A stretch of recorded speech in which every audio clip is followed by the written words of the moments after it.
आज उत्तराखंड के भूगोल की सीख दूसरी क्लास है, जिसमें कि हम आज जो मुख्य बिंदु रहेंगे आज के, वो राष्ट्रीय पार्क, वन्यजीव विहार, प्रमुख वन आंदोलन आदि कुछ मुख्य बिंदु आज हम करेंगे।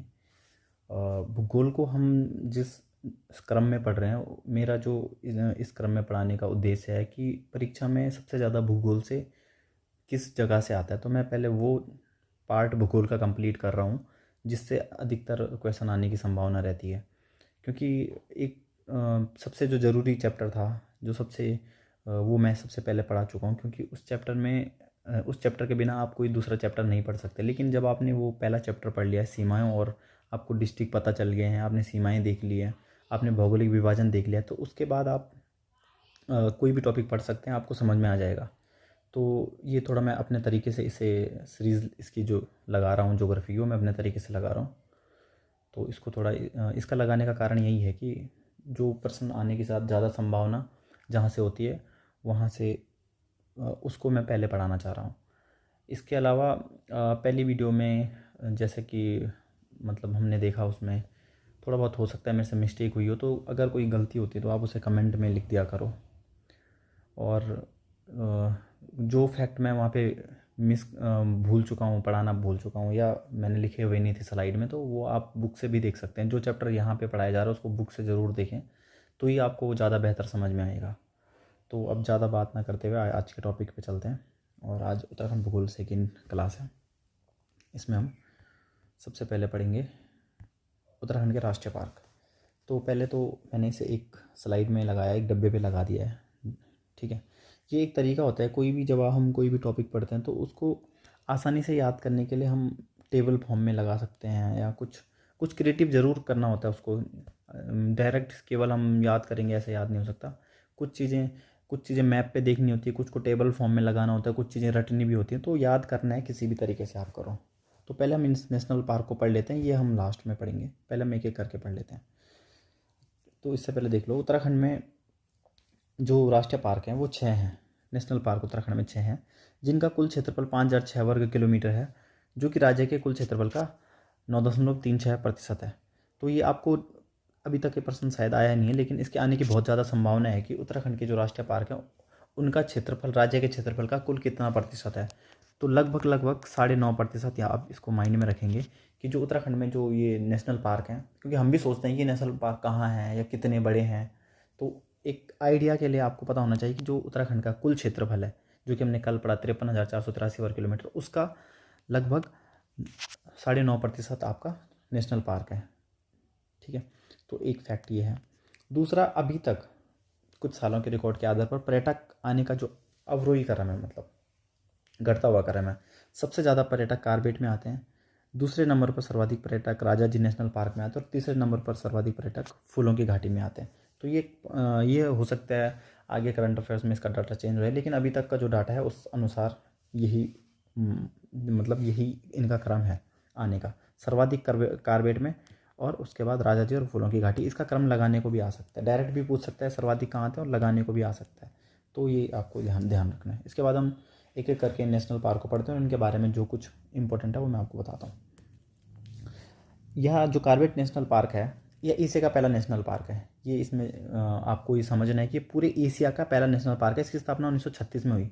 जिस वर्ष इसकी स्थापना 1936 में हुई, उस समय इसका नाम था हैली नेशनल पार्क। इसको आप टाइम लाइन से याद करोगे, जब भी सन आते हैं तो आप उसको सन को याद करने के लिए आपको दोनों तीनों सन को कनेक्ट करना पड़ता है। आप डायरेक्ट एक फैक्ट में इसको याद नहीं करें, इसको कनेक्ट करें, इसको साइड में लिखें। जैसे कि 1936 में कार्बेट नेशनल पार्क की स्थापना हुई, उस टाइम इसका नाम था हैली नेशनल पार्क, इसको ऐसे आपने लिख दिया। फिर आपको दूसरा स्वतंत्रता के बाद इसका नाम रामगंगा नेशनल पार्क हो, तो आप इसको ऐसे रख सकते हैं कि 1947 में इसका नाम रामगंगा हुआ। देखो, जो हैली है वो हैली एक अंग्रेजी नाम है, और रामगंगा हमारा हिंदुस्तानी नाम है या इंडियन नेम है। तो जो रामगंगा है वो आज़ादी के बाद हमने अपना उसका नाम इंडियन कर दिया। लेकिन बाद में 1957 ईस्वी में जो जिम कार्बेट साहब थे, उनकी पॉपुलैरिटी थी, या उनका जो एक उनकी प्रसिद्धि इतनी थी कि हमने ये फैसला लिया कि इनका नाम, इस नेशनल पार्क का नाम इनके नाम पर होगा। तो 1957 में हमने इसका नाम कार्बेट नेशनल पार्क कर दिया। तो ये तीनों आपको नाम से तीनों फैक्ट याद रखने। 1936 में हैली नेशनल पार्क, 47 में रामगंगा नेशनल पार्क, और 57 में पुना कार्बेट नेशनल पार्क। पुनाया मतलब इसका जो नाम हो गया, जो वर्तमान नाम है वो 1957 में मिला। अभी इसका फिर से नाम चेंज होने की बात है, तो वो जब करंट में जो इस पर फैक्ट जब जुड़ेगा तो करंट में आपको बता दिया जाएगा। फिर दूसरी बात आती है कि इसका क्षेत्रफल और ये किन 2 जिलों में है। पहली बात, जो कार्बेट नेशनल पार्क है इसकी स्थिति 2 जिलों में है। वो दोनों जिले आपके, एक तो पौड़ी है और दूसरा नैनीताल है। ये 2 जिलों में इसकी स्थिति है। दोनों जिलों में अगर इनका क्षेत्रफल मिलाएं तो 312 वर्ग किलोमीटर लगभग, क्योंकि मैंने पॉइंट के बाद का अंक नहीं लिखा हुआ है, इतना एक्यूरेट मतलब इतना एक्यूरेट लिखने के चक्कर में कन्फ्यूज़न होती है, तो मैंने कहा मुझे लगा कि याद करने के लिए ये आसान रहेगा। तो 312 वर्ग किलोमीटर पौड़ी में और नैनीताल में 208, और 312 प्लस 208 ये हो जाएगा 520 वर्ग किलोमीटर। तो आपको इसका क्षेत्रफल याद रखना है, क्योंकि कार्बेट नेशनल पार्क एशिया का पहला, इसके बारे में जितने भी फैक्ट हैं आपको इंपॉर्टेंट याद रखने हैं। आपको डिस्ट्रिक्ट वाइज भी इसका क्षेत्रफल याद रखना है, क्योंकि कोई चीज़ इंपॉर्टेंट है तो उसको आने के ज़्यादा चांसेस रहते हैं। और ये कार्बेट नेशनल पार्क अपने आप में बहुत इंपॉर्टेंट नेशनल पार्क है, तो इसके बारे में हर फैक्ट आपको याद होना चाहिए, क्षेत्रफल वाला भी याद होना चाहिए। इसके बाद जब हमारा प्रोजेक्ट टाइगर शुरू हुआ, तो प्रोजेक्ट टाइगर के तहत 1 नवंबर 1973 को ये इसको भारत का पहला टाइगर रिजर्व बना दिया गया। ये बहुत बार क्वेश्चन आया है, और ये हमारे उत्तराखंड में नहीं, अदर स्टेट में भी ये क्वेश्चन बहुत बार पूछा जा चुका है। तो आपको ये पता होना चाहिए कि कार्बेट नेशनल पार्क को 1 नवंबर 1973 को प्रोजेक्ट टाइगर के तहत भारत का पहला टाइगर रिजर्व बना दिया गया। ठीक है, ये ध्यान रखना है, इंपॉर्टेंट फैक्ट है। फिर हमने अप्रैल 2012 में सुरक्षा की दृष्टि से हमने इसमें एक फ़ैसला लिया, हमने गवर्नमेंट ने इसमें फैसला लिया कि अप्रैल 2012 में कि इस उद्यान के जो चारों ओर है 500 मीटर, जो ये उद्यान, जो ये नेशनल पार्क है, इसके चारों ओर 500 मीटर तक साइलेंस जोन बना दिया जाएगा। इसमें किसी प्रकार की गतिविधियाँ या कई गतिविधियों पर रोक लगा दी गई, जिससे कि जो यहाँ के कार्बेट नेशनल पार्क के अंतर्गत जो टाइगर्स हैं या जो अन्य लोग यहाँ आते हैं, दोनों के लिए एक सेफ्टी हो सके, दोनों की सुरक्षा के दृश्य को देखते हुए ये फैसला लिया गया अप्रैल 2012 में। फिर इसके बाद 2013 में स्पेशल टाइगर प्रोटेक्शन फोर्स का भी गठन किया गया इसी उद्यान के अंतर्गत। तो ये पहले आ चुका है, ये फैक्ट पहले प्रश्न आ चुका है, तो आपको ये बहुत इंपॉर्टेंट याद करना है, क्योंकि पहले अप्रैल 2012 में तो हमने 500 मीटर तक साइलेंस जोन घोषित किया, 500 मीटर के क्षेत्र में साइलेंस जोन घोषित किया चारों ओर, उद्यान के चारों ओर। और 2013 में हमने स्पेशल टाइगर प्रोटेक्शन फोर्स का गठन किया। अभी इस प्रोटेक्शन फोर्स में भर्ती की बात चल रही है, तो गवर्नमेंट शायद उसमें अग्निवीरों को वरीयता देगी इस भर्ती में, तो ये इसलिए ये इंपॉर्टेंट फैक्ट भी हो जाएगा। करंट में भी ये फैक्ट अभी दोबारा आएगा, तो इसलिए ये याद रखना ज़रूरी है। फिर 2020 में जब कोरोना का समय था, तो उस समय 2020 में देश का जो पहला एनिमल क्वारंटाइन, तो आपने देखा क्वारंटाइन में क्या करते हैं कि जिनको कोरोना होगा उनको थोड़ा अलग रखते हैं औरों से, तो इस प्रकार एनिमल के लिए, पशुओं का क्वारंटाइन करने के लिए पहला जो केंद्र था वो यही था, कार्बेट के अंतर्गत ही बनाया गया। तो ये भी इम्पोर्टेंट फैक्ट है। तो ये कार्बेट के बारे में हम जो बहुत ही ज़्यादा महत्वपूर्ण फैक्ट हैं वो ये हैं। इसके अलावा भी आपको बुक्स में कुछ अन्य चीज़ें मिल सकती हैं, लेकिन आप उन पर तभी जाएँ जब आपको ये फैक्ट याद हो, क्योंकि मैंने जो भी स्लाइड बनाई है या जो भी मेरा तरीका है पढ़ने का, या जो मैं बताता हूँ किसी को, तो मेरे हिसाब से पहले जो बेसिक है आप उसको अच्छे से पढ़िए, उसके बाद ही अन्य चीज़ों पर जाइए। तो ये 5 या 6 फैक्ट लगभग पेपर में आए हुए हैं, तो आपको पहले ये फैक्ट तो कम से कम याद होने ही चाहिए, फिर आप अन्य फैक्टों पर जा सकते हैं। इसके बाद अगला नेशनल पार्क है गोविंद राष्ट्रीय उद्यान। तो गोविंद राष्ट्रीय उद्यान के बारे में पहले हम देखेंगे कि इसकी लोकेशन कहाँ पे है। यह आपका उत्तरकाशी जनपद में पड़ता है। इसके बारे में आपको पता होना चाहिए कि आपका उत्तरकाशी जनपद के अंतर्गत है। स्थापना की अगर हम बात करें तो पहले इसमें कन्फ्यूजन अलग डेट आती थी, लेकिन कुछ टाइम से इसकी डेट 1991 ज़्यादा वैलिड मानी गई है, तो आपको 1991 ही याद रखनी है। पहले वाली डेट को मैं काट दिया है मैंने, तो इसकी ये चीज़ें आपको पता होनी चाहिए कि 1991 में स्थापना हुई। उत्तरकाशी जनपद में इसकी स्थिति है, और उत्तरकाशी जनपद में जो टोंस नदी वाला क्षेत्र है, नदियाँ भी हम पढ़ेंगे अभी आगे की वीडियोज़ में, लेकिन जो टोंस नदी वाला क्षेत्र है उस क्षेत्र में यह नेशनल पार्क स्थित है। इसके मध्य से होकर गुजरती है टोंस नदी। इसका नामकरण स्वतंत्रता सेनानी गोविंद वल्लभ पंत जी के नाम पर हुआ है, तो ये आपको सिंपल से याद रखना है। अच्छा, साथ में इसका हर की दून घाटी और रुइन स्यारा झील, ये दोनों इसके भीतर स्थित हैं या इसके पास स्थित हैं। आपको ये दोनों अलग अलग क्वेश्चन प्रीवियस ईयर में आ चुके हैं कि हर की दून किस ज़िले में है, उत्तरकाशी, और रुइन स्यारा झील का भी क्वेश्चन आया हुआ है। तो रुइंसारा झील, आपको ये दोनों भी इसके साथ याद करना है, यहीं पे कनेक्ट कर लेना है आपको कि एक गोविंद राष्ट्रीय उद्यान जो उत्तरकाशी में, उसके पास में हरकी-दून और रुइंसारा झील है। बाकी ये उसका एवं तालुका में वन विश्राम गृह बने हुए हैं, तो ये इससे संबंधित बुक्स में लिखा हुआ फैक्ट था, तो बस ये मैंने लिख दिया, इसमें कोई इतना समझने वाला वो नहीं है इसको। इसके बाद आगे चलते हैं नंदा देवी राष्ट्रीय उद्यान के बाद। नंदा देवी जो राष्ट्रीय उद्यान है उसकी स्थापना 1982 में हुई और ये चमोली ज़िले में स्थित है। इसका प्राचीन नाम संजय गांधी नेशनल पार्क है। ये इंपॉर्टेंट करके लिख देना क्योंकि ये अभी तक शायद पेपर में आया नहीं, लेकिन आने की संभावना है कि किस राष्ट्रीय उद्यान का पुराना नाम संजय गांधी नेशनल पार्क था। इसके अलावा नंदा देवी जो राष्ट्रीय उद्यान था 1982 में स्थापना हुई और 1988 में इसको यूनेस्को की वर्ल्ड हेरिटेज साइट घोषित किया गया।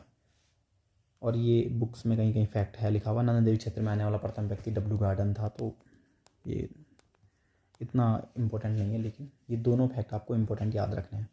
1982 में स्थापना, 1988 में यूनेस्को ने वर्ल्ड हेरिटेज साइट में इसको रखा। पुराना नाम संजय गांधी नेशनल पार्क था इसका और चमोली ज़िले में इसकी स्थिति है। इसके बाद हम अगले नेशनल पार्क पे आएंगे जो कि आपका बहुत ही ज़्यादा महत्वपूर्ण है, फूलों की घाटी नेशनल पार्क। ठीक है, फूलों की घाटी राष्ट्रीय उद्यान। फूलों की घाटी जो राष्ट्रीय उद्यान है, स्कंद पुराण का जो एक खंड है, केदार खंड, जो कि गढ़वाल से संबंधित है, उसमें इसे नंदन कानन कहा गया है, नंदन कानन। और महाकवि कालिदास की जो मेघदूत है, उस रचना मेघदूत के अंतर्गत इसे अलका कहा गया है। तो ये दोनों आपको याद रखना है कि अलका कहाँ पे कहा गया है और नंदन कानन कहाँ पे कहा गया है। ठीक है, इसके बाद आगे चलते हैं। इसमें फूलों की घाटी, इसकी स्थिति चमोली ज़िले में है। ये आपको पता है या पता होना चाहिए कि चमोली ज़िले में इसकी स्थिति है और चमोली ज़िले के अंतर्गत नर और गंधमादन दो पर्वतों के मध्य यह फूलों की घाटी स्थित है। दूसरा हमने एक चीज़ बताया था कि फूलों की घाटी उच्च हिमालय में स्थित है, तो ये क्वेश्चन भी आया हुआ है। ठीक है, इसके अलावा इसकी जो ऊंचाई है समुद्र तल से 3600 मीटर की ऊंचाई पर ये स्थित है और इसके मध्य में एक नदी बहती है, पुष्पावती। तो ये तो आसान है कि फूलों की घाटी और पुष्पावती नदी है, तो इसको आप आसानी से याद करोगे। उसके बाद इसमें इसके क्षेत्रफल के अनुसार ये राज्य का सबसे छोटा राष्ट्रीय उद्यान है, इसलिए इसके क्षेत्रफल के आने की संभावना भी है। कथन और निष्कर्ष में इसके कथन वाला जो प्रश्न आएगा उसमें इसके क्षेत्रफल आने की संभावना है। तो आपको रखना है कि 87.5 वर्ग किलोमीटर इसका क्षेत्रफल है, सबसे, जो कि राज्य का सबसे छोटा राष्ट्रीय उद्यान है। इसके अलावा फूलों की घाटी को 1982 ईस्वी में तो इसे राष्ट्रीय उद्यान घोषित किया गया। ठीक है, राष्ट्रीय उद्यान इसे 1982 में चमोली जिले के जो फूलों की घाटी और जो नंदा देवी नेशनल पार्क है, नंदा देवी राष्ट्रीय उद्यान है, इन दोनों को 1982 में ही दोनों की स्थापना हुई। नंदा देवी नेशनल पार्क को 1988 में यूनेस्को ने वर्ल्ड हेरिटेज साइट में घोषित किया और फूलों की घाटी को 1982 में तो स्थापना हुई, लेकिन वर्ल्ड हेरिटेज साइट को इसको 2005 में इसको घोषित किया गया। अब देखो 2005 सबको याद है, इसलिए डेट भी याद करने की कोशिश करो, 14 जुलाई। ठीक है, कल परसों में 2-4 दिन बाद 14 जुलाई है, तो याद कर सकते हो आपकी जुलाई में ही इसको वर्ल्ड हेरिटेज साइट घोषित किया गया। क्योंकि धीरे धीरे प्रश्नों का लेवल बढ़ेगा तो ये ऐसे फैक्ट भी आने चाहिए, क्योंकि विश्व धरोहर स्थल इसमें उत्तराखंड में 2-3 ही हैं और उनमें से उनकी डेट आने की संभावना ज़्यादा है। फूल खिलने का समय जुलाई टू अक्टूबर होता है इसमें। ठीक है, याद रख सकते हो, जब वर्ल्ड हेरिटेज साइट घोषित किया गया या विश्व धरोहर स्थल घोषित किया गया, उसी महीने लगभग इसके फूल खिलते हैं उसके आसपास। फूलों की घाटी की अब खोज किसने की इसकी? 1931 में ऑस्ट्रेलिया के पर्वतारोही फ्रैंक स्माइथ था। देखो अभी फ्रैंक स्माइथ को लेकर क्वेश्चन आया हुआ है कई बार कि किसने खोज की, फ्रैंक स्माइथ ने, हमने बताया हुआ है कि आंसर मतलब इसमें फ्रैंक स्माइथ दिया, लेकिन आ सकता है कि वो किस देश से मूल के थे, उनका मूल किस देश से संबंधित था। तो ऑस्ट्रेलियाई पर्वतारोही फ्रैंक स्माइथ ने की थी। उनकी जो पुस्तक है द वैली ऑफ फ्लावर, उसमें उन्होंने बताया था इस घाटी के बारे में। फिर ये पूरी दुनिया के सामने आ गया था कि जब वो बुक में प्रकाशित हुआ तो फिर दुनिया वालों को इसके बारे में पता चला कि फूलों की घाटी करके उत्तराखंड में कोई स्थल है, और उसके बाद वो प्रचलित हो गया। फ्रैंक स्माइथ ने फूलों की घाटी की तुलना, जो फ्रैंक स्माइथ थे इन्होंने इसकी तुलना आयरलैंड से की है और अपने साथ लगभग वो 250 किस्म के बीज ले गए इस फूलों की घाटी से। ठीक है, तो ये आपको ध्यान रखना। अच्छा, जब गंधमादन से बद्रीनाथ की ओर जा रहे थे, क्योंकि ये फूलों की घाटी खोजने नहीं जा रहे थे, ये बद्रीनाथ की ओर जा रहे थे, तो उस बीच ने वो फूलों की घाटी मिल गई। उस समय इनका साथी होल्ड्सवर्थ भी था। ये कभी आ सकता है, ऐसा कोई इंपॉर्टेंट फैक्ट नहीं है, पर मतलब एक बार थोड़ा ध्यान रख लेना इसे। 1939 में फूलों की घाटी में प्रजातियों का अध्ययन करने के लिए मार्गरेट लैंग आई इस घाटी में, और उनकी पैर पर उन चट्टान से उनका पैर फिसलने के कारण उनकी मृत्यु हो गई। फिर इनकी वहाँ पे समाधि भी बनाई हुई है। तो ये प्रश्न भी 2020-21 में किसी परीक्षा में आ गया था। तो वो किसकी समाधि है कुछ ऐसा करके, तो ये भी ध्यान रखना है कि मार्गरेट लैंग एक 1939 में आई थी और उनकी यहाँ पे मतलब मौत हो गई थी फिसलने के कारण। फूलों की घाटी के अन्य नाम आने की अन्य भी नाम दो तो हमने ऊपर देख लिए, अलका और नंदनकानन। इसके अलावा अन्य क्या क्या नाम है देखो, बैकुंठ, भ्यूंडार, गंधमादन, पुष्प वैली, फ्रैंकिस मैदान, ये दोनों आप कर लोगे। लेकिन बैकुंठ और भ्यूंडार प्रश्न आ सकता है कि निम्नलिखित में से क्या फूलों की घाटी का अन्य नाम नहीं है, और उसमें ऊपर के और ये दोनों दो ऑप्शन यहाँ के एक दो ऑप्शन और मिला के ऐसा प्रश्न बन सकता है। तो इसलिए ये याद करना है आपको, बैकुंठ और भ्यूंडार, ये भी आपको ध्यान रखना है। इसके अलावा एक अमेला या नटग्रास या पॉलीगोनम इसे बोलते हैं, ये खरपतवार है। ये इस घाटी में धीरे धीरे विस्तार कर रहा है, जिससे कि यहाँ की जो प्रजातियाँ हैं उनको नुकसान हो रहा है। तो ये कभी आ सकता है कि फूलों की घाटी के लिए कौन सा खरपतवार विनाशक सिद्ध हो सकता है, तो इसको अमेला, नटग्रास या पॉलीगोनम कहते हैं। आपको ये तीनों नाम याद रखने पड़ेंगे इसके। इसके बाद अगला जो राष्ट्रीय उद्यान है वो है राजाजी राष्ट्रीय उद्यान। यह राज्य का प्रथम, देखो ये नहीं, यहाँ नहीं, पहले क्या हुआ इसकी, ये ऐसे जो राजाजी राष्ट्रीय उद्यान है ये ऐसे ही डायरेक्ट नहीं बना, इसको थोड़ा मतलब ये कुछ मिल के बना है किसी से, तो उसको देखो। पहले एक प्रथम वन्य जीव संरक्षण केंद्र बना पूरे राज्य का, मोतीचूर वन्य जीव विहार, ये 1935 में बना। ये क्या था, वन्य जीव संरक्षण केंद्र था एक, पहले ये बना 1 नंबर ये वाला मोतीचूर वन्य जीव विहार। इसकी स्थापना 1935 में देहरादून में हुई। ठीक है, देहरादून में एक वन्य जीव संरक्षण केंद्र बना मोतीचूर वन्य जीव विहार 1935 में। अलग से भी क्वेश्चन आ सकता है, ठीक है, तो पहले ये ध्यान रखो माइंड में कि पहले बना मोतीचूर 1935 में। फिर उसके बाद क्या हुआ कि हरिद्वार में एक राजाजी विहार की स्थापना हुई 1948 में। फिर हरिद्वार में राजाजी विहार बना, और फिर पौड़ी में चीला वन्यजीव विहार की स्थापना हुई 1977 में। फिर पौड़ी में चीला वन्यजीव विहार बना, और इन सबको मिला के 1983 में बनाया गया राजाजी नेशनल पार्क। ठीक है, तो ये तीनों आपको याद रखने, इनके अलग अलग क्वेश्चन भी आ सकते हैं। इसको आपको ध्यान रखना है कि मोतीचूर वन्यजीव विहार की स्थापना कहाँ हुई और कब हुई। फिर राजाजी विहार की स्थापना 1948 में कहाँ हुई, हरिद्वार में हुई। पौड़ी में चीला वन्यजीव विहार की स्थापना 1977 में हुई, और कब इनको संयुक्त रूप से मिलाकर इसको राजाजी विहार बनाया गया। तो 1983 में इन तीनों को मिलाकर राजाजी राष्ट्रीय उद्यान बनाया गया। और मुख्य बात है कि इसका मुख्यालय कहाँ पे, क्योंकि 3 अलग अलग जिलों का इसमें बिहार है, तो इसका मुख्यालय कहाँ होगा, देहरादून में। तो ये प्रश्न आने की बहुत ज़्यादा संभावना है कि राजाजी राष्ट्रीय उद्यान का मुख्यालय कहाँ है, क्योंकि जो इस पर ध्यान नहीं देगा वो, उसको इतना तो पता होगा कि चीला वन्यजीव विहार भी है उसमें, है राजाजी विहार भी है, तो वो कन्फ्यूज हो सकता है। इसलिए ध्यान रखना है कि इसका मुख्यालय कहाँ है, देहरादून में है। 3 जनपदों में फैला हुआ है, तो हम बता चुके हैं अभी। इसका नाम भारत के अंतिम गवर्नर जनरल सी राजगोपालाचार्य के नाम पे रखा गया। ठीक है, और यह इम्पोर्टेंट है।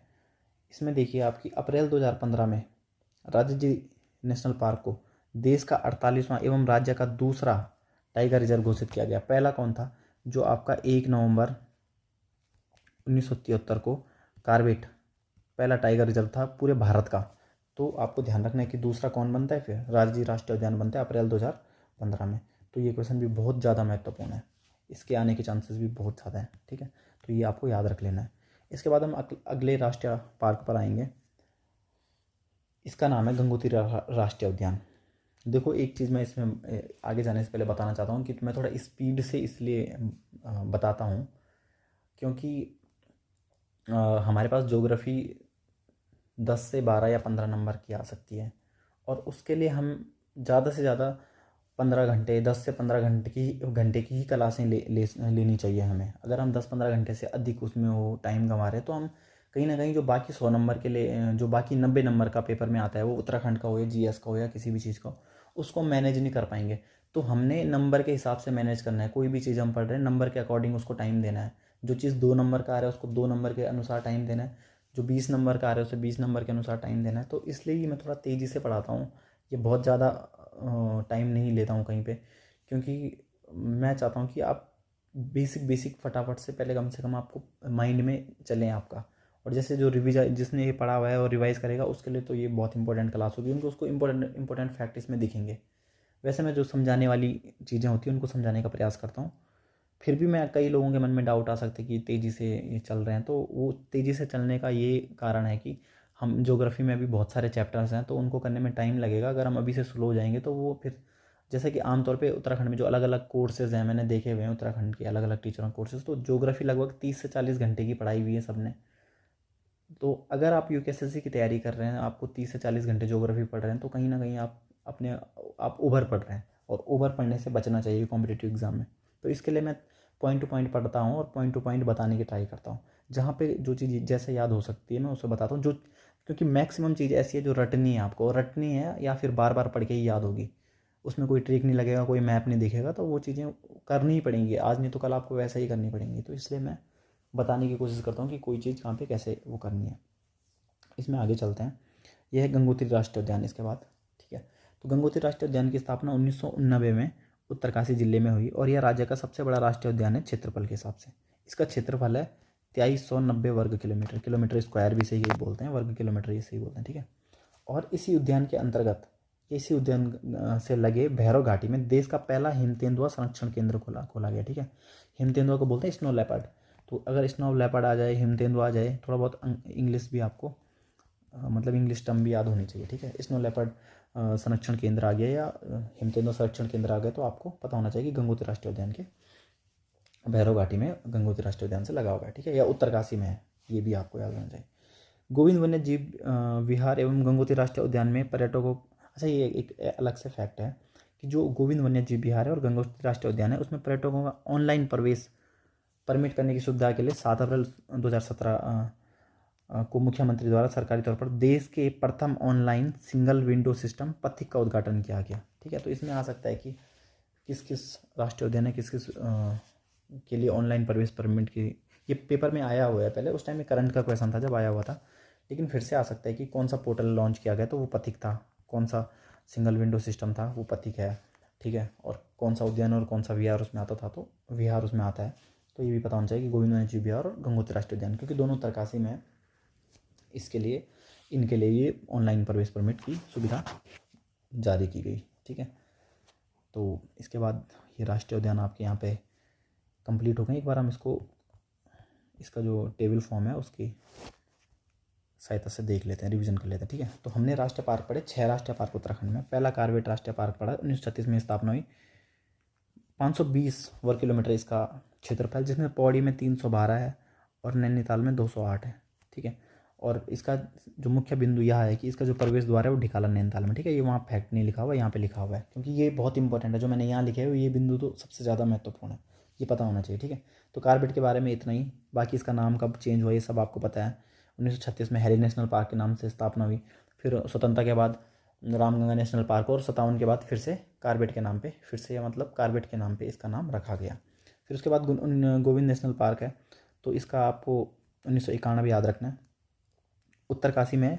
और संचालन सबसे इंपॉर्टेंट है कि गोविंद नेशनल पार्क जो है इसका जो संचालन होता है वो आपका राजा जी राष्ट्रीय पार्क देहरादून से होता है, ठीक है। ये इंपॉर्टेंट है, गोविंद नेशनल पार्क का संचालन कहाँ से होता है, राजा जी राष्ट्रीय पार्क देहरादून से होता है।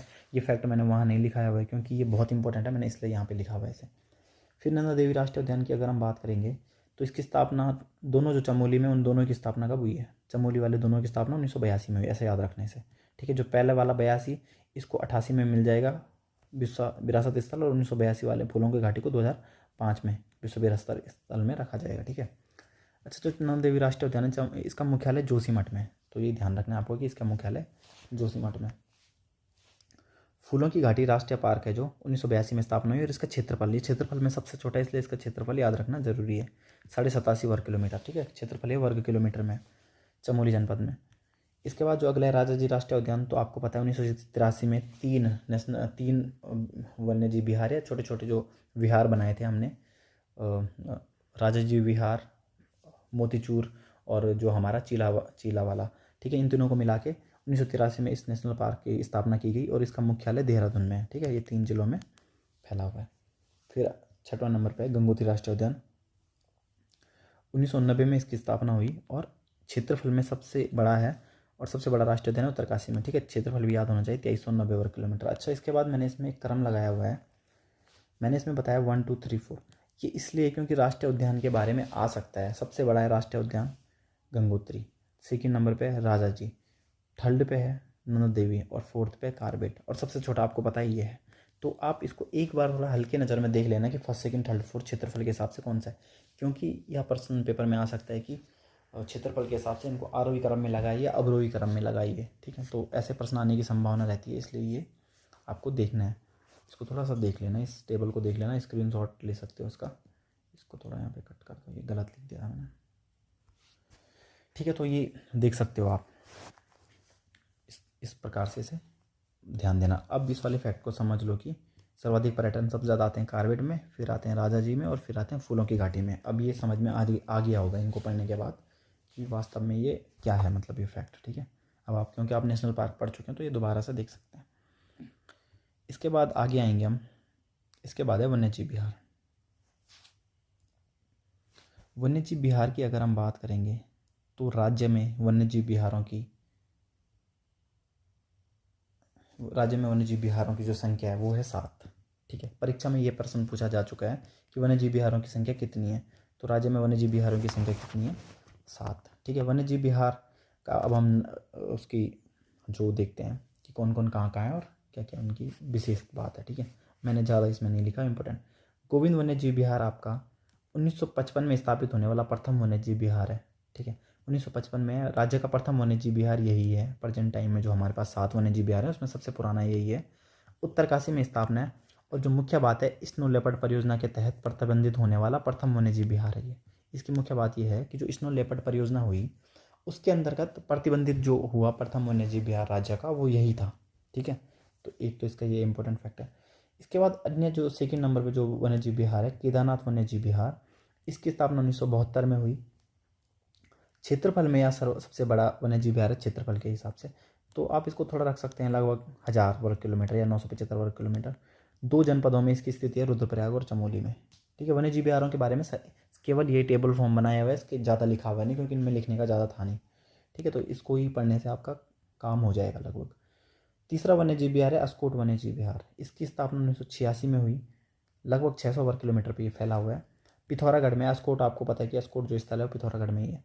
इसकी खास बात यह है कि सर्वाधिक कस्तूरी मृग वाला वन्यजीव विहार है। अब देखो, कस्तूरी मृग हमारा राज्य पशु है, तो इसको लेके जो भी फैक्ट मिलता है आपको कस्तूरी मृग को लेके, वो आपको याद करना है, उन फैक्ट की इंपॉर्टेंस है।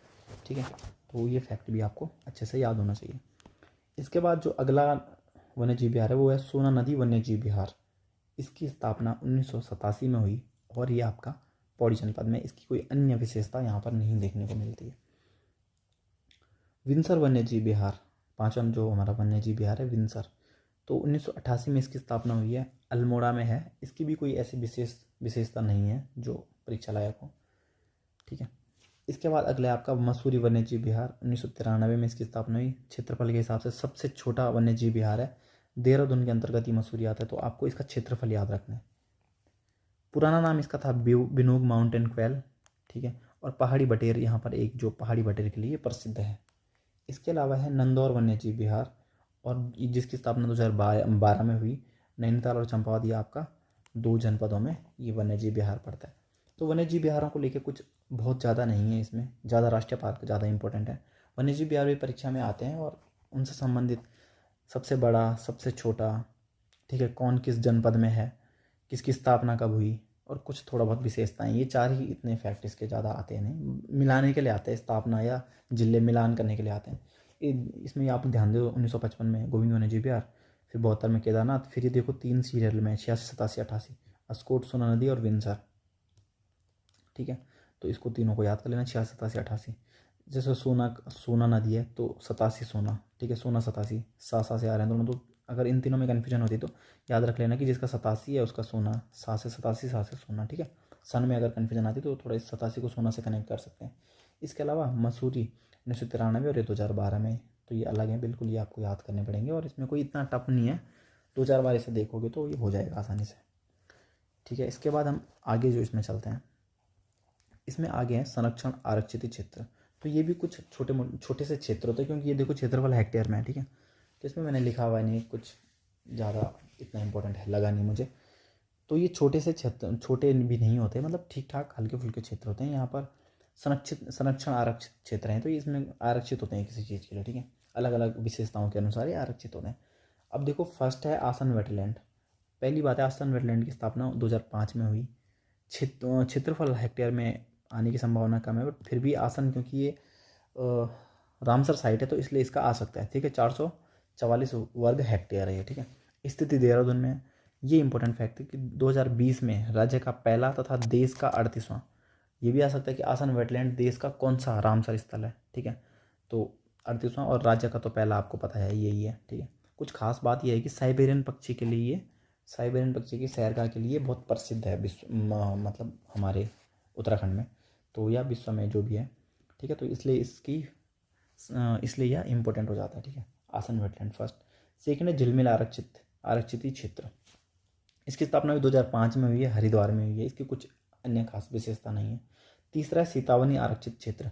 2012 में इसकी स्थापना हुई है। नैनीताल में इसकी स्थापना हुई है। पूर्व में इसका नाम था पावलगढ़ संरक्षित आरक्षित। 2024 से इसका वर्तमान नाम मिला है। ठीक है, तो पूर्व में ऐसे भी आ सकता है कि इस आरक्षित क्षेत्र का पुराना नाम पावलगढ़ संरक्षण आरक्षित क्षेत्र था। ये कुछ भी प्रश्न आ सकता है, तो ये आपको माइंड में रखना है कि इसका पुराना नाम ये था।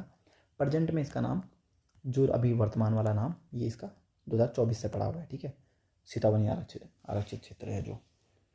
अगला Naina Devi Himalaya world conservation reserve. ठीक है, वर्ल्ड में से होता है पक्षी, तो हिमालय पक्षियों के लिए ये रिजर्व है, आरक्षित क्षेत्र है।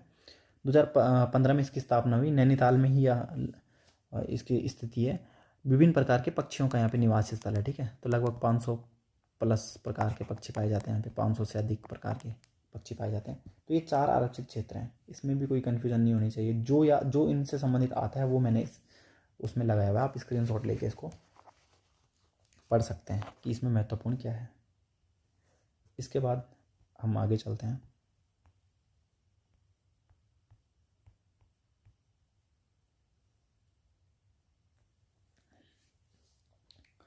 इसमें है गोविंद बल्लभ, ये अलग से कुछ जो क्षेत्र है हमारे पास उसके बारे में देख लो। ये ना नेशनल पार्क है, ना वन्य जीव विहार है, ना आरक्षित क्षेत्र है। ये अलग से हमने कुछ जो वर्क है उत्तराखंड में है तो उसको देख लेते हैं। गोविंद बल्लभ पंत उच्च स्तरीय प्राणी उद्यान। अब देखो ये प्राणी उद्यान है। ठीक है, ये किसी दूसरी कैटेगरी में नहीं इसलिए नहीं आ रहा क्योंकि प्राणी उद्यान है। इसकी स्थापना 1995 में हुई है, बहुत ही ज़्यादा इंपॉर्टेंट है। नैनीताल में स्थिति है और इसका क्षेत्रफल वर्ग किलोमीटर में छोटा सा है, 4 वर्ग किलोमीटर, छोटा सा भी नहीं है मगर बहुत बड़ा भी नहीं है। ठीक है, तो 4 वर्ग किलोमीटर इसका क्षेत्रफल है। इसको भी याद कर लेना, 4.6, इसको पॉइंट में याद कर लेना, 4.69 करके आप इसे याद कर सकते हो। ठीक है, इसकी स्थिति कहाँ पे है और स्थापना कब हुई, ये दोनों इंपॉर्टेंट है। यहाँ पर जंगली बिल्ली, काला भालू, लेपर्ड, तिब्बती भेड़िया आदि जीव पाए जाते हैं, तो ये तो इतना इंपॉर्टेंट नहीं है, लेकिन ये तीनों चीज़ इंपॉर्टेंट है। इसके अलावा नैना देवी जय मंडल आरक्षित क्षेत्र। देखो जो आरक्षित क्षेत्र है ये बहुत बड़ा एरिया है। ठीक है, ये बहुत ज़्यादा बड़ा एरिया। देखो आप इसका क्षेत्रफल देखो, 5860 वर्ग किलोमीटर, लगभग इसका क्षेत्रफल देहरादून जिले से भी बड़े एरिया में फैला हुआ है। ठीक है, इसकी स्थापना 1988 में हुई। इसका क्षेत्रफल है, इसकी स्थिति पिथौरागढ़, चमोली और बागेश्वर में। देखो ये ऐसा जो जयमंडल आरक्षित क्षेत्र है, ये क्षेत्र ऐसा है कि इसमें ये नेशनल पार्क की तरह ना हाई सिक्योरिटी में नहीं होता। इसमें क्या होता है कि इसमें नेशनल पार्क भी आ रहे हैं, लोग भी आ रहे हैं, और मतलब जैसे लोगों का गांव है वो भी इसके अंतर्गत होगा, फिर उसके थोड़ा दूर पे कहीं नेशनल पार्क हो वो भी इसके अंतर्गत होगा। तो एक बड़ा सा एरिया में फैला हुआ है, लगभग हमारे देहरादून जिला है उससे भी थोड़ा बड़ा ही एरिया में ये फैला हुआ है। इसके लेकर सबसे ज़्यादा प्रश्न आने की संभावना है इसके जिलों को लेकर कि ये किस किस जिले में फैला हुआ है। तो आपको ध्यान रखना है पिथौरागढ़, चमोली और बागेश्वर, ये 3 जिलों में फैला हुआ है। ठीक है, इसको इंपॉर्टेंट आपको याद रखना है। और इसका क्षेत्रफल लगभग 6000 वर्ग किलोमीटर, 1988 में इसकी स्थापना हुई। इस नेशनल, मैंने कहा इसमें कि जैसे इसमें इस क्षेत्र में क्या होता है कि नेशनल पार्क भी आएंगे, लोग भी आएंगे, नॉर्मल गांव भी आएंगे, नॉर्मल शहर जो भी होगा, इसमें कोई ऐसा वो बाउंड्री ऐसे वो नहीं होगी, कवर नहीं किया होगा इसकी बाउंड्री। बस ये एक क्षेत्र हमने माना होगा कि उस क्षेत्र को हमने आपका ये जयमंडल आरक्षित क्षेत्र माना हुआ है। ठीक है, तो इसके अंतर्गत 2 राष्ट्रीय उद्यान आते हैं, फूलों की घाटी और नैना देवी राष्ट्रीय उद्यान। तो ये दोनों आपको याद रखने, क्योंकि ये आमतौर पर उत्तराखंड के नक्शे में जो हमने उच्च हिमालय वाला क्षेत्र देखा, लगभग उस क्षेत्र में ये एरिया ज़्यादा होता है। ठीक है, तो ये हमारा यहाँ पर राष्ट्रीय उद्यान से संबंधित हो गया। अब थोड़ा वन्य जीवों से संबंधित कुछ अलग फैक्ट हैं। देखो कस्तूरी मृग हमारा राज्य पशु है, तो इसकी परियोजना, कस्तूरी मृग संबंधित परियोजना की शुरुआत 1977 में हुई, ये इंपॉर्टेंट है। वन्य जीव संरक्षण अधिनियम 1972 में बहुत ज़्यादा महत्वपूर्ण है। ये अलग अलग जगह पेपरों में कई बार आया हुआ है। ठीक है, एक मेहरोड़ी कस्तूरी मृग अनुसंधान केंद्र है, ठीक है। कस्तूरी मृग के अनुसंधान के लिए हमने एक केंद्र बनाया मेहरोड़ी, ये 1974 में स्थापित हुआ बागेश्वर जनपद में। इसके बाद आ गया हाथी परियोजना की शुरुआत 1992 में हुई थी, और प्रोजेक्ट एलिफेंटिया जो भी है हाथी परियोजना, इसकी शुरुआत 1992 में, पेपर में कई बार आया हुआ है। हाथी परियोजना के तहत उत्तराखंड में 2002 में शिवालिक हाथी रिजर्व नाम से आरक्षित क्षेत्र अधिसूचित किया गया, ठीक है। तो शिवालिक हाथी रिजर्व कब अधिसूचित किया गया? 2002 में, ठीक है। शिवालिक क्षेत्र हाथी रिजर्व के नाम से कोई प्रश्न आएगा तो आपको याद रखना है कि 2002 से आपको कनेक्ट करना है। 1992 प्लस 10, ठीक है, 10 साल बाद ऐसे याद रखने से। गिद्ध संरक्षण प्रोजेक्ट की शुरुआत 2006 में हुई, और एक ये टाइगर वॉच योजना है, इसकी शुरुआत 1991-92 में हुई, ठीक है, टाइगर वॉच योजना। तो ये थोड़ा बहुत इसमें वन्यजीव संबंधित परियोजना थी। इसके अलावा आगे जाने से पहले अब हम इसमें वन आंदोलन पढ़ेंगे, ठीक है। वन आंदोलन,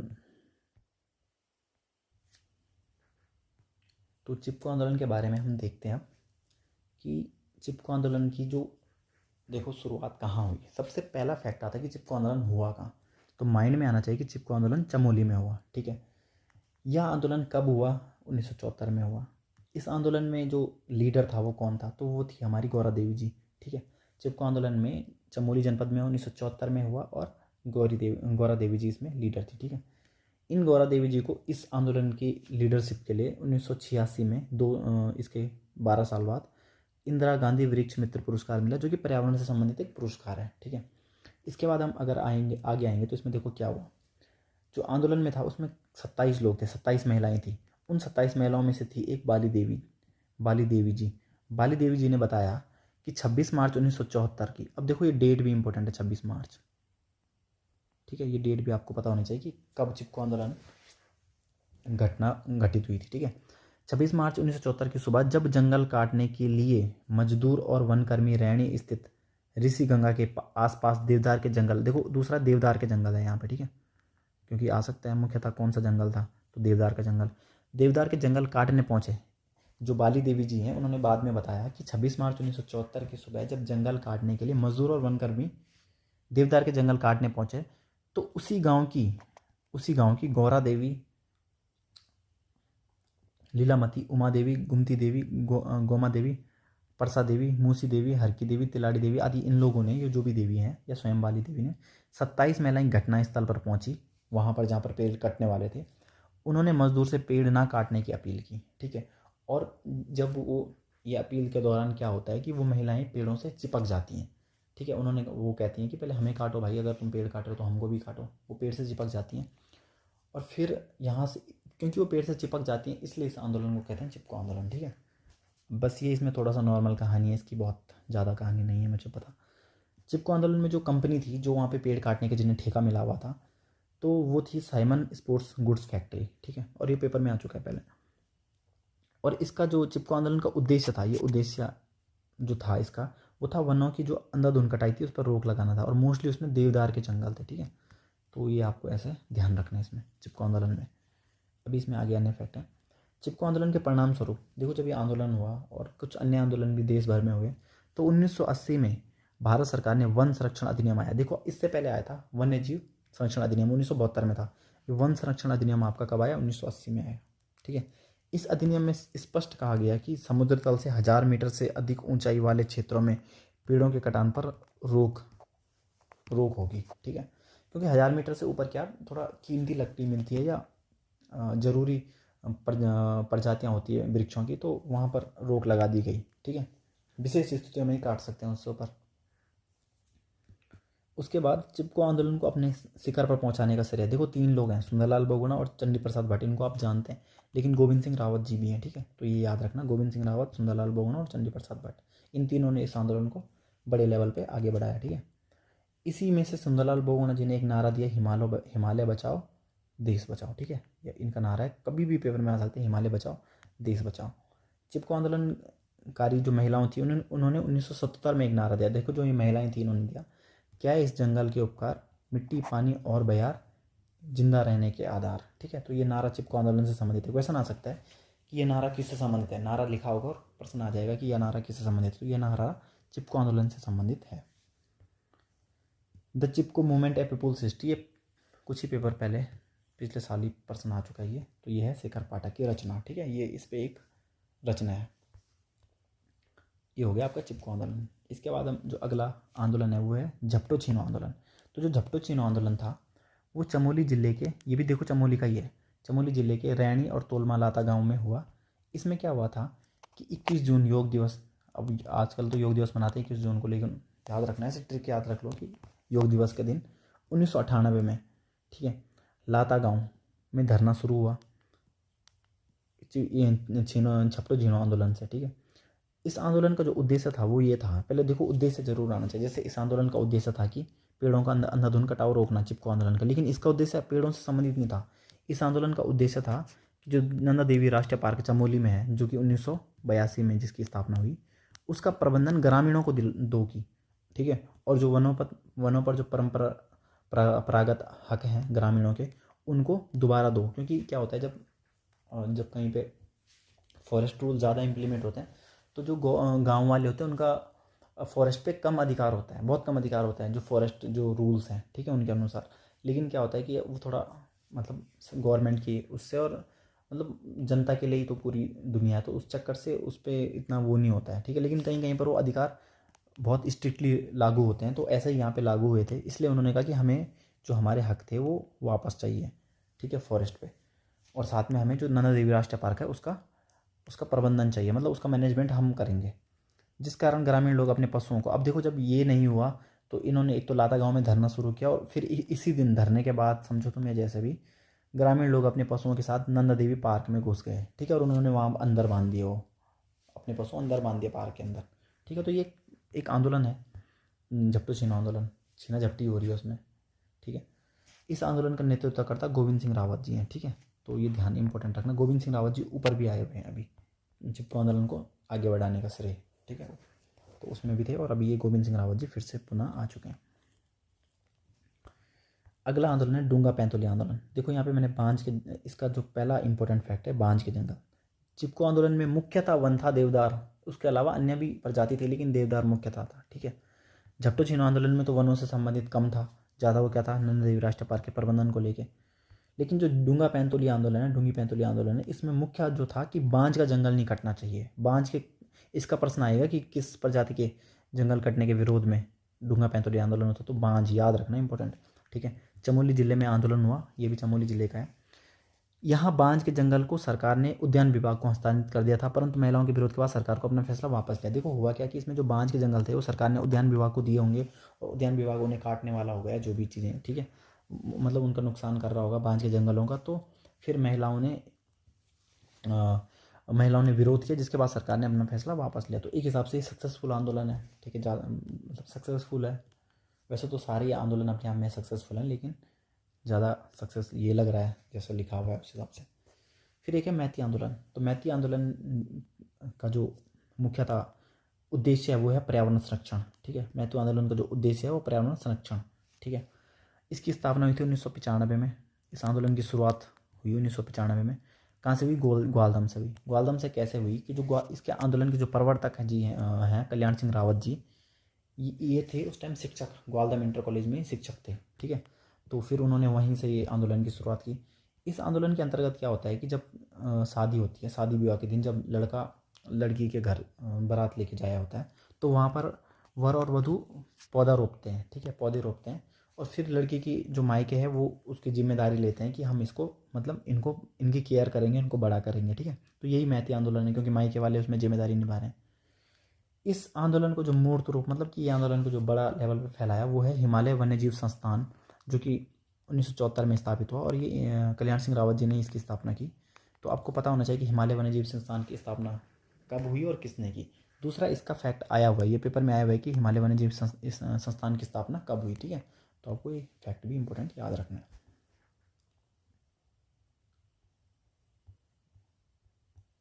इसके अलावा ये रक्षा सूत्र आंदोलन एक है, ठीक है। रक्षा सूत्र आंदोलन है पेड़ों की कटाई के विरुद्ध हुआ था ये, ठीक है, पेड़ों की कटाई के विरुद्ध। इसमें क्या हुआ था कि टिहरी के जो भिलंगना क्षेत्र में, पहली बात है कहाँ पे हुआ, टिहरी का जो भिलंगना क्षेत्र है वहाँ पे पेड़ों की कटाई के विरुद्ध में, उनको विरोध दिखाने के लिए जो लोग थे उन्होंने पेड़ों पर राखी बांध दी, ठीक है। तो यही होता है रक्षा सूत्र। रक्षा सूत्र मतलब राखी होता है, ठीक है।